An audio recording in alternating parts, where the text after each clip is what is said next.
Carilah amalan yang benar-benar sesuai dengan tuntunan.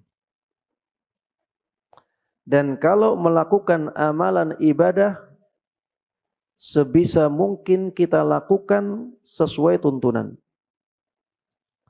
Jadi tahap yang pertama jamaah, jangan tergoda melakukan amalan yang aneh-aneh.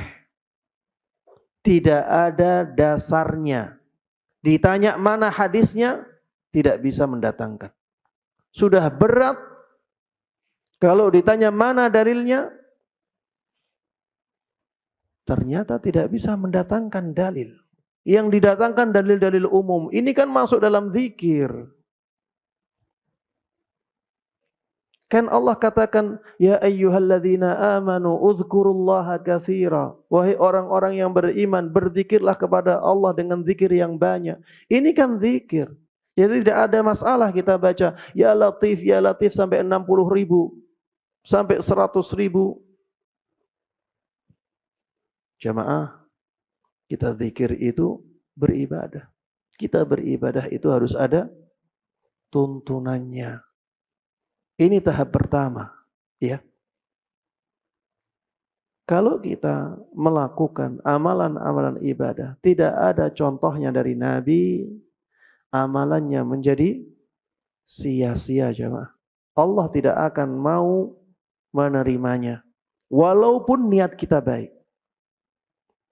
Walaupun niat kita baik. Jadi dalam masalah ibadah, niat saja itu tidak cukup. Harus sesuai dengan aturan. Kalau kita bekerja di kantor jamaah, atau bekerja di perusahaan, kita sebagai pegawai misalnya. Apakah kita bisa mengabaikan peraturan yang penting perusahaannya untung? Bisa kita seperti itu? Tidak bisa. Kita harus melakukan dua-duanya. Kita harus melakukan sesuatu yang sesuai dengan aturan, dan kita harus berusaha menjadikan perusahaan itu berkembang dan mendapatkan keuntungan.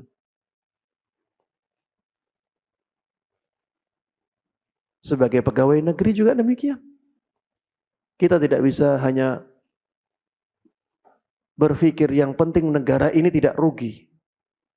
Yang penting negara ini dapat keuntungan. Adapun peraturan itu terserah saya. Tidak bisa seperti itu. Kalau dalam masalah duniawi saja seperti ini, apalagi dalam masalah ukhrawi, dalam masalah akhirat. Di samping kita harus ikhlas hanya untuk mendapatkan pahala dari Allah, kita juga harus sesuai aturan, sesuai dengan tuntunan. Sebagaimana disebutkan oleh sahabat Abdullah ibn Mas'ud, ittabi'u wa la tabtadi'u faqad kufitum. Ikuti aturan, jangan buat aturan-aturan sendiri. Kalian itu sudah dicukupi. Aturan beribadah sudah lengkap, tinggal kita jalankan. Ya. Islam itu sudah sempurna jamaah. Semuanya sudah lengkap. Kita sebagai penganut agama ini tinggal mengikuti.